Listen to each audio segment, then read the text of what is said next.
విశేష్ గారు, అంటే ఇప్పుడు జరిగినటువంటి మీర్పేట్ ఇన్సిడెంట్ కావచ్చు, గతంలో జరిగినటువంటి ఇన్సిడెంట్స్లో జరిగేటువంటి ఇంట్రాగేషన్లో పోలీసులు ఒక సినిమాని చూసి మేము ప్రభావితమయ్యాము, ఈ రకమైనటువంటి క్రైమ్ ఫ్యాక్టర్ని మేము చూస్ చేసుకున్నామని చెప్తూ ఉన్నారండి.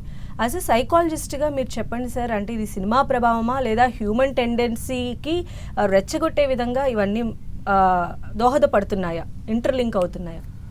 అంటే సినిమాల ప్రభావం ఉందని చెప్పలేము, లేదని చెప్పలేమండి బేసిక్గా. ఎందుకంటే ఎవరైనా కానీ ఒక సినిమా చూసినప్పుడు దాని నుంచి ఇన్స్పిరేషన్ తీసుకుంటారు.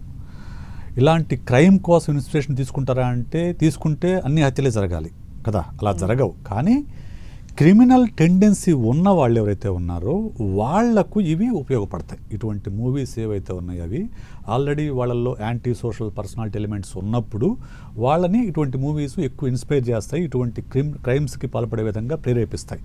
అంతే తప్ప సినిమాల్లో ఉన్న ప్రతి క్రైము అందరినీ ఇన్స్పైర్ చేస్తుందా అంటే చేయదు.